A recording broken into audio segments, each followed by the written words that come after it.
크로스 미디어 랩 규제와 관련해가지고 제가 발제 연락을 받고서 그렇게 이게 지금 핵심적인 주제일까?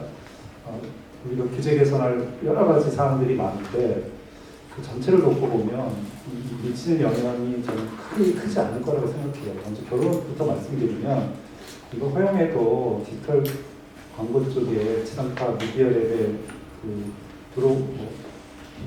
침해라고 해야 되나요? 사업 쪽으로 보면 그게 그렇게 크지 않을 거라고 생각하거든요.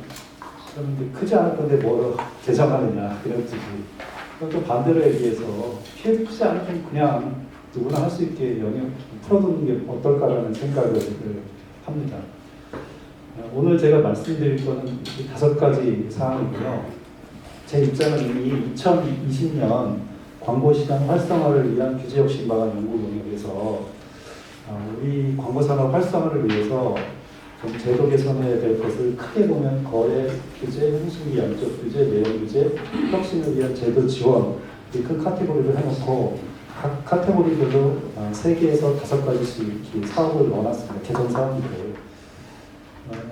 보통 우리가 이런 거 만들 때 홀수로 만들거든요. 그래서 거래 규제를 3개를 넣었는데 그 중에 하나가 이종 매체 광고 영업 금지 개선이고 또 하나가 지상파 결합 판매소, 그다음에 정보 광고 제도 개선 이 3가지를 제가 그 제도 개선 이슈로 뽑았고요. 그다음에 아래 것들은 우리 오늘 그 주제와 관련 없기 때문에 그냥 넘어가는데 그러면 저러한 과제들을 뽑은 기준, 원칙이 무엇이냐? 저 밑에 있듯이 3가지예요.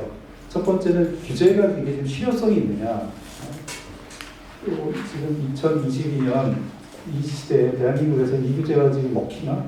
아니면 우회하는 건 없을까? 이 규제를. 그래서 규제를 무력화하는 건 없는가? 그런 수단들에 대해서도 저 풀 보고서에는 쓰여져 있습니다. 두 번째는 또 핵심적인 이슈가 비대칭 규제에 대한 해소입니다. 과거에는 어떤 특정 미디어 사업자들의 권한을 어느 정도 제한할 필요성이 있었는데 지금은 그렇게 독점하거나 독주하는 미디어 사업자가 거의 없어요. 그렇다면 비대칭적 규제는 해소하는 것이 바람직하다는 것이 제 입장이고요. 세 번째는 그러면 어떤 게 광고산업 성장에 도움이 될까? 저 규제를 두는 것과 해소했을 때 광고산업 성장, 광고산업 성장은 제가 학교에 있기 때문에 우리 졸업한 학생들이 업계에서 뛰어노는 운동장을 넓게 만들어주는 게 저는 교수의 역할이라고 생각합니다. 그래서 이런 차원에서 저는 규제 개선의 아젠다를 추출해봤고요. 그중에 이제 오늘 얘기할 거는 거래 규제 개선이고 그중에 저 빨간색 쳐 있는 이종 매체 광고 영업 금지인데 공교롭게도 제가 뽑은 3가지 아젠다 중에 거래 규제 관련해서 2가지는 지금 헌법재판소에 가 있어요.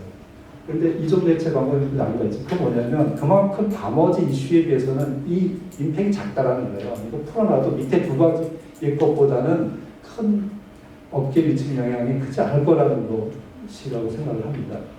그래서 이종 매체 광고 영업 금지 개선 관련해서는 미디어 랩의 판매된 광고 매체 제한을 폐지하는 쪽으로 제안을 했습니다.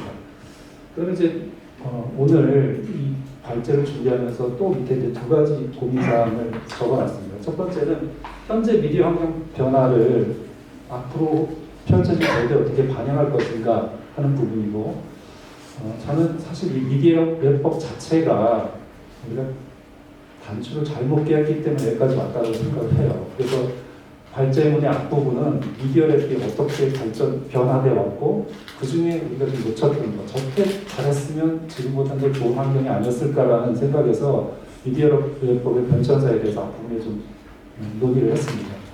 또 저 당시에는 제가 미디어 랩 회사에 다니고 있었어요. 그리고 기획팀에 있었기 때문에 저 법제 관련해서 누구보다도 그 현장에서 고민을 했었기 때문에 오늘 여러분들에게 그때 고민했던 과거의 추억을 함께 공유하고자 합니다.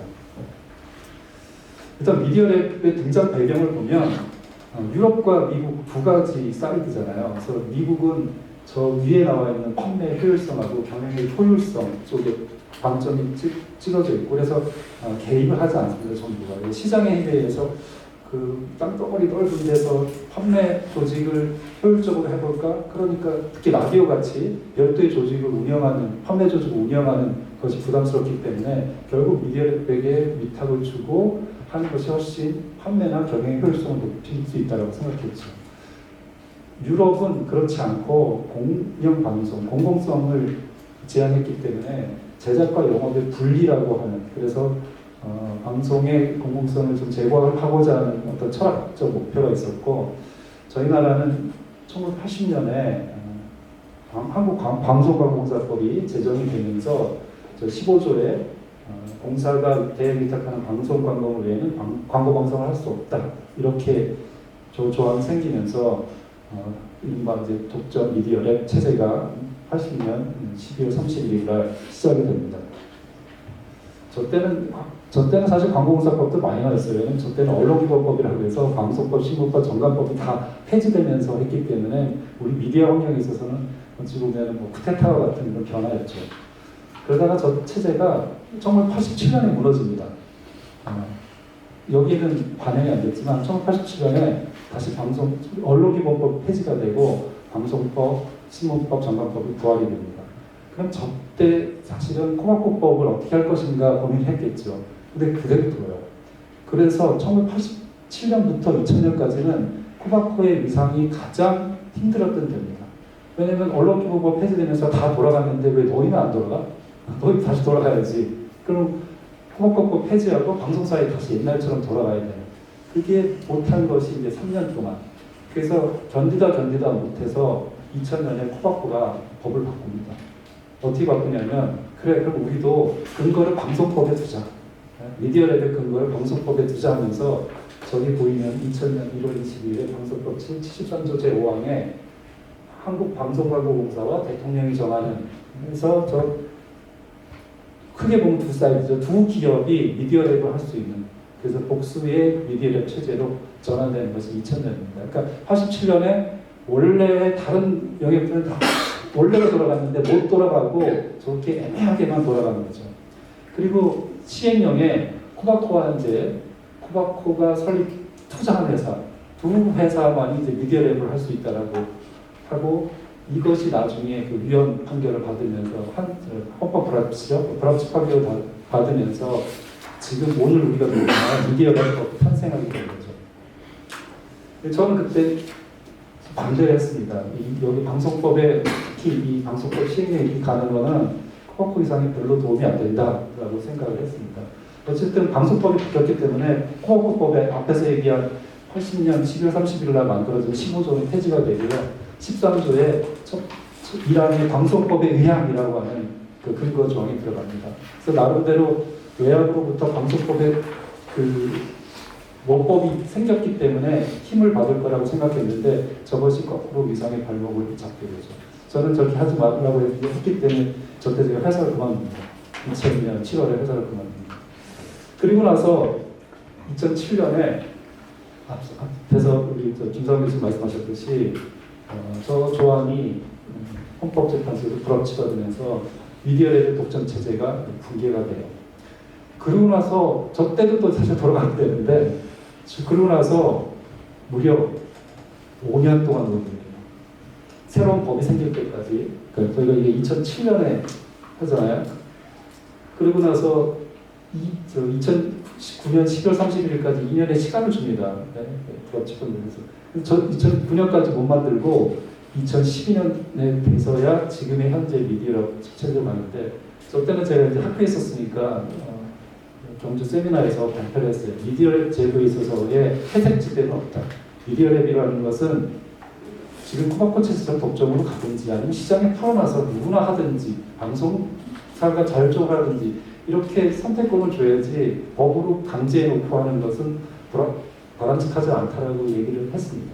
어쨌든 이건 뭐 그건 제 생각이고, 국회에서는 이제 법을 이렇게 만들었고요. 이 법에 의해서 이제 공민형 미디어랩 그리고 복수 허가 미디어랩인데, 1항은 이제 지상파 방송사하고 종편은 미디어랩을 이용해야 된다는 거고, 15조 2항은 공영방송사라고 하는 KBS, 그 다음에 MBC, EBS는 랩을 지정해 준 거죠. 그 코바코를 지정해 준 겁니다. 그 두 조항이 저때 생겨났습니다. 그리고 저때 15조, 오늘 논의할 거죠. 네, 오늘 논의할 크로스 미디어랩의 금지 조항이 생기는데, 제 15조 제3항의 방송법과 인터넷 멀티미디어 방송사업 즉 IPTV를 제외한 것에 광고 판매하는 행위를 금지 행위에 집어넣습니다. 그래서 오늘 논의는 저 조항을 어떻게 할 것인가, 둘 것인가, 뺄 것인가에 대한 논의죠. 그런데 이런 그 규제 논의를, 규제 사항들을 쭉 정리를 해보면 어떤 방송사이냐, 즉 공연이냐, 민영이냐, 종편이냐, 아니면 그 이외에 뭐 디지털이든 법에 해당되지 않은 방송사냐 따라서 세 가지의 영역에서의 규제가 있어요. 첫 번째는 미디어랩 선택권, 두 번째는 결합 판매 의무, 세 번째는 이종 매체 광고 판매. 빨간색으로 되어 있는 것이 규제죠. 즉 공영방송사는 미디어랩 선택권도 없고 결합 판매 의무도 지고 이종 매체 광고 판매도 못하는 거고, 민영 지상파 방송사는 미디어랩 선택권이 있어요. 하지만 나머지는 공영방송과 공영지상파 방송과 똑같은 규제를 받는 거죠. 종합편성은 다 없지만 이종 매체 광고 판매만 못하고 있는 거고요. 그 이외의 매체사들은 아무런 규제가 없는 거죠. 디지털 그 광고 계시는 분, 그 다음에 디지털 미디어랩에 계시는 분들은 아마 이종 매체 판매 이거를 없애면 우리도 지상파의 광고 미디어 팔 수 있는 똑같은 것을 선택권을 줘야 되지 않느냐라고 말씀하시는데, 그러면 결합 판매 의무도 지셔야 돼요. 그러니까 혜택만 같이 달라고 하는 게 아니라 저기에 있는 의무도 줘야 되는 거죠. 공영이야 어차피 국민의 시청료로 운영되는 매체사이기 때문에 공영지상파 방송사에서는 미디어랩 선택권을 가져가고 있지만, 또 MBC 같은 경우는 저기에 대해서 또 엄청나게 불만이고 한때는 위헌소송도 했었어요. 커버크 체제에서 빠져나오기 위해서. 근데 그거는 이제 기각이 됐죠. 청구인의 자격 때문에. 그러니까 우리나라 헌법재판소가 어떤 건 굉장히 빨리빨리 진행하는데 어떤 이슈들에 대해서는 진도가 굉장히 느리다. 그래서 말씀드린 결합 판매라든지 정보 광고라든지 이런 부분에 대해서는 아직까지 심의가 진행되지 않은 걸로 알고 있습니다. 그래서 제가 이 표를 보면서 비대칭적 규제가 아까 해소해야 되는 굉장히 중요한 원칙이라고 말씀드렸는데 이 좀 곳곳에 있어요. 그래서 이걸 어떻게든지 좀 개선하는 것이 바람직하지 않느냐는 것이 제 입장입니다. 그래서 해외를 찾아봤습니다. 미국의 카츠가 제일 유명한 미디어랩 그룹이에요. 홈페이지에 최근에 들어가서 봤더니 3,400개 이상 라디오, 그 다음에 800개 이상의 TV 방송, 그래서 2억 7,500만 소비자에게 도달할 수 있는 자기네들의 미디어 레퍼토리를 갖고 있다는 거죠. 엄청난 거죠. 네? 그리고 그럼 디지털 하는지를 봤어요. 이 얘네들은 디지털 하는가 봤더니 보더니 라이브 OTT 해가지고 디지털 비디오 해가지고 1,300개 이상의 디지털 사이트죠. 매체사에 광고 영업을 하고 있더라고요. 그래서 시장에 놔두면 필요한 방송사들은 활용하고, 그렇지 않은 거는 자체 영업하고, 이게 이제 자율적으로 돌아가는 거죠. 그래서 시장에 놓여지 않은 유럽 쪽을 봤습니다. 유럽 쪽을 봤더니 영국도 보면은 그 민영 방송 같은 경우에는 지상파, 위성, 케이블, 인터넷, 모바일 다 판매를 하고 있고요. 프랑스도 역시 인터넷, 그다음에 일간지까지도 우리가 흔히 얘기하는 신문과 방송까지도 같이 하고 있습니다. 그리고 제가 조사하는 것이 아니라 제 2차 자료를 이용한 것이기 때문에 그런 상황이고요. 다른 나라, 독일도 마찬가지입니다. 그래서 해외의 유수한 나라, 미국이든 유럽이든 미디어랩의 어떤 매체의 영업을 이 매체는 하고 이 매체는 하지 말라고 규정되어 있는 것은 제가 찾아본 바는 없습니다. 그래서 제가 이제 개선 방안을 어떻게 할까 고민을 했습니다. 그래서 역시 이것을 크로스 미디어랩에 한정돼서 보지 말고 전체적으로 우리나라 광고 거래 규제의 개선 방안의 정책의 하나로 접근할 필요가 있다는 거예요. 그래서 앞에서 드렸던 세 가지 동일한 질문입니다. 규제의 실효성이 있는가, 비대칭 규제가 해소되는가, 광고산업 성장에 도움이 되는가, 이런 거에 질문을 던져보고요. 여기에 하나의 또 추가적인 질문을 추가했습니다. 그 질문은 뭐냐면 이 이종매체 금지가 과연 누구에 대한 규제인가라는 거죠. 누구에 대한. 근데 잘 살펴보면 우리가 지상파 미디어랩도 그렇고 종편 미디어랩도 그렇고 이 미디어랩에 대한 규제가 매체사에 대한 규제입니다. 방송사에 대한 규제예요.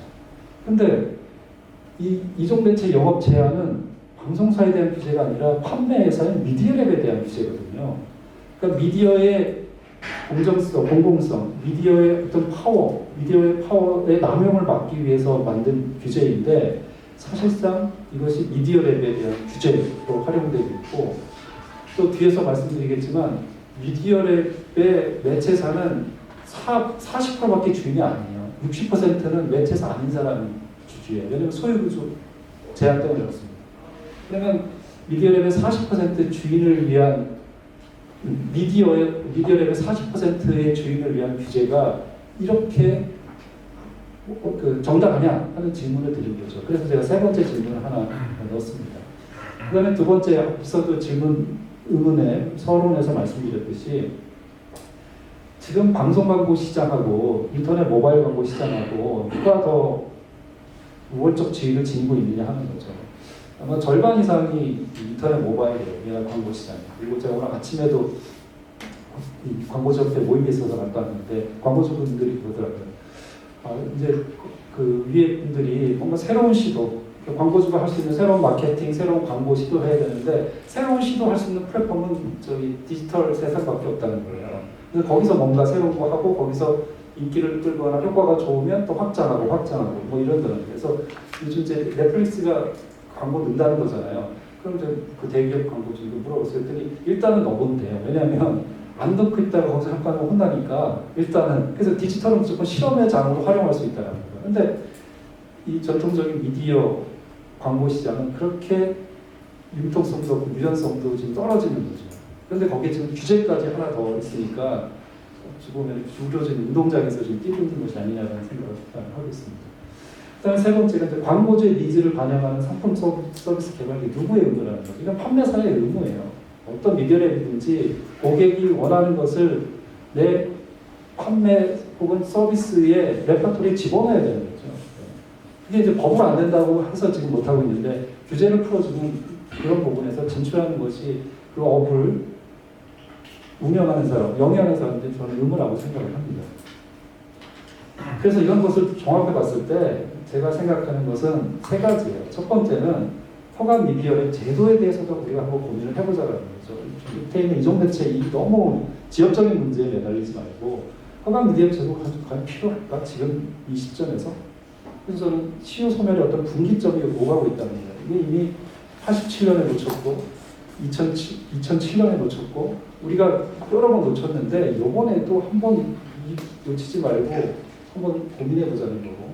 두 번째는 결합 판매제도 이거는 좀 위헌 소송이고 뭐 작년에 방통위가 연구반도 운영해가지고 뭔가 제도 개선될 것 같은데 이것도 아직 한 번도 못 나가고 있잖아요.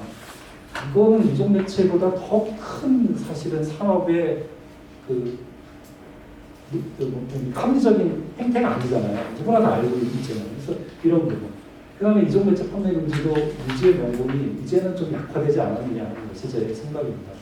그래서 저는 이거를 한꺼번에 다 문샷으로 다 처리해서 광고 산업의 숨통을 틔워주는 것이 바람직한 방향인데 안 된다고 하면은 하나하나씩 여파가 작은 것부터 1, 2, 3이겠죠. 그죠? 아래 단계부터 이렇게 올라가는 게 어떠냐 해서 이 아랫단에서부터 올라가는 첫 번째 1단계로서 방송 판매 대행법, 방송하고 판매 대행법 제15조 제1항 3호에 저 무조건 부분을 생략하는 것이 어떠냐는 것을 2020년에 제안을 한 겁니다.